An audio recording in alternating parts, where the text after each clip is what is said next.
那后面说的比较多的话，就是说是其实想跟大家谈一下，就是说将来大家走上工作岗位该去怎么工作，这个我简单的说一下，就是说这个对于合适的工作、理想的工作，大家都有自己的要求和想法。这个比较典型的总结：钱多事少离家近，对不对？这也是我的梦想。这个我做了这么多年工作后，钱肯定是多了，但事情也多了。对我来说，离家也越来越远了。这个我家现在还在上海，但是现在是一直在北京的工作。第二点呢，薪水很重要。有任何人跟你说薪水不重要，那肯定是扯淡。这个，但是呢，同样重要的也是说，但薪水永远不是最重要的。我换过很多工作，这个也有接受了低薪去做一份工作的。我最后在美国的一份工作，当时是8万美元，那可是80代的8万美元了，还是10年前。我回到中国，回到上海，接受第一份工作的时候，我只有20了，我只有20了。就是说，而且职位也没有什么变化，甚至我在美国是高级分析师，回来的话也就是一个投资经理，那个投资经理还是比较虚的，没有钱给我管的，实际上就是研究员，但我也接受，就是说是，当然另外一个原因是20万，当时在上海的话也是顶级薪水，应该可以排在前，反正我当时的工资是比我们的总经理要高的。这个，所以我也能接受，但对当时来说的话，还是一个巨大的一个变化。我当时有一块要和我回来的同事，也不是同事吧，一个我在美国的朋友，他就是因为不肯接受这样一个薪酬上的一个变化，他没有回来。我回来了。10年之后，我还见到这位朋友，这位朋友还是想回来。但是他就是说是还是下不了决心，就是说是，当然如果他当年回来的话，我相信他应该做得比我更好。第三个是机遇和挑战，任何新工作换工作没有问题。我也知道现在的应该大部分都是90后吧，就是说是80后们就换工作已经换得很勤了，你们换工作估计也不会太简单，但是。任何新工作都应该让自己有所发展，能够激发你的潜能，而不是刚刚够用。就是说，去找一个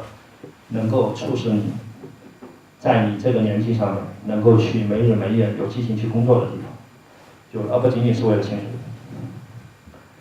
第三个是能够看到未来，第四个吧，看到未来，不管是大公司还是小公司，其实都有机会，关键是你所处的行业是不是有美好的未来？不管是你是去金融行业还是非金融行业，是去银行、去基金公司、去保险公司，都没有问题。在中国的话，其实所有的行业我可以说都是朝阳行业，除了极少的行业可能有点问题，比如说钢铁行业，但这也能说，这个也许几年以后钢铁行业好起来。其实中国在现在没有严格意义上一个夕阳行业，在任何一个行业你都能够找到机会。这个。但最终的话，你所从事的每种职业都是一场赌博，既有可能开拓你未来的发展，也有可能受到你选择范围。这东西你都不知道。如果我10年前就知道中国房地产能够发展这么好的话，我可能就进房地产行业了。就是说是我那时候有机会的，我确实有机会。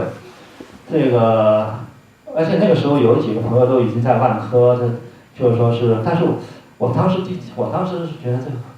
就是说是。刚回来的时候，03年，哇，觉得上海的房子都5、6千了，这么贵啊！你们别笑，真的是那个时候我觉得很贵，因为那个时候其实美国的房子也大概也就是1000美元嘛，就是说是，而且那个时候这个中国人均 GDP 才1000美元，现在是6000啊。当时中国人均 GDP 只有1000美元，就是说是，所以我当时觉得上海就6、7千块钱，我就觉得非常非常贵。我要不是当时要结婚的话，我可能都不会买房子。总之呢，做了一个错误的选择，就是说是，但这也没办法，我没有办法那个时候能够判断。但是我只能说，其实任何一个选择都是一个赌博。就是说，如果那时候知道中国房地产行业没有那么好的话，我肯定不干基金经理这一行，我肯定去这个房地产行业的。就是说是这个，所以其实是有人告诉你，如果有人告诉你说，哎，我能够看到未来怎么样的话，第一你听听而已，第二呢，这个说实话，这个没谁能看到，没谁能看到。但是还是要看，就像我当时回国一样，我现在觉得是个非常正确的一个决定，我当时觉得是个正确的，现在也是觉得非常正确的一个决定。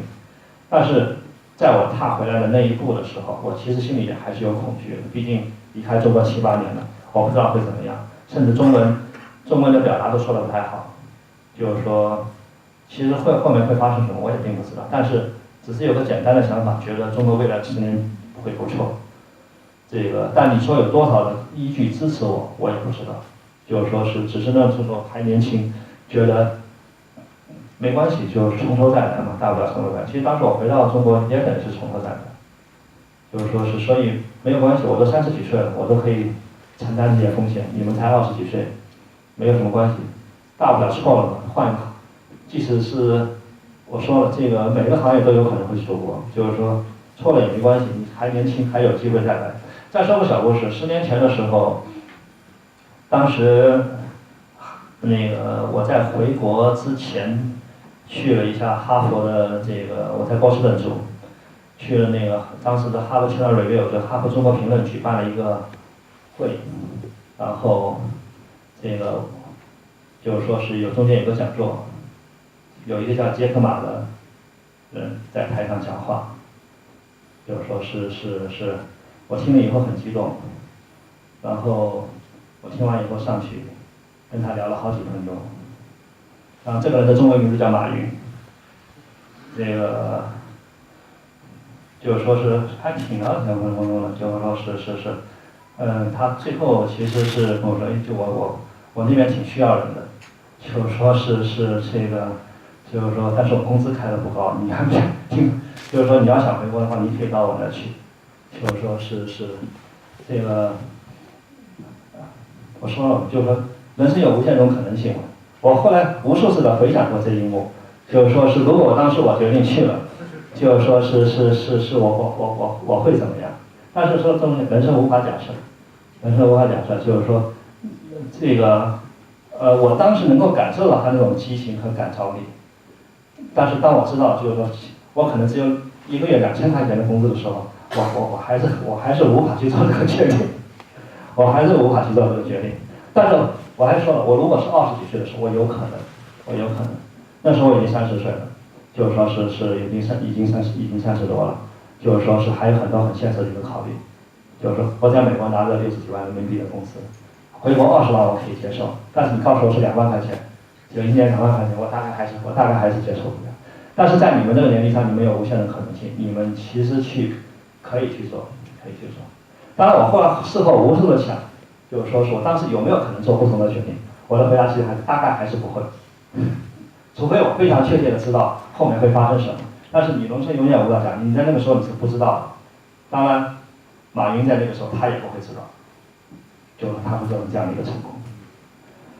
所以也没有太多的后悔，人生有很多种选择，但是只要你尽你的自己全力去做就可以了。后面的话就是我的一些经验之谈吧，就是说是这个关于晋升，关于努力。这个除了努力工作和一点点运气，其实你想升职，想要获得成功，没有什么捷径。但是运气的作用呢，在长期来看呢，要比那些你可以控制的因素要少。运气肯定很重要，这个千万不要否认。就是说是很多时候人成功和不成功，就是说往往是这个上面是取了一个很大的一个差别。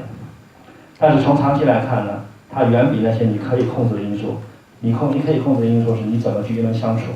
你是否努力，是否足够努力，是否付出了足够的代价，是否为了你的目标去这个愿意去付出牺牲。另外的话是，不管你是创业也好，还是去找一份工作也好，那在一个有意义的岗位上坚持和忍耐。就是说，不要觉得老板不赏识你，不要觉得这个工作没有意义，这个薪酬太低。如果真是这样，一份工作确实你什么也学不到，然后薪酬又低，老板对你很苛刻，你当然可以不做。但往往情况其实并不这样，每份工作都有它的价值。说白了，没有人欠你一份工作，这个同样也没有老板欠你一个晋升。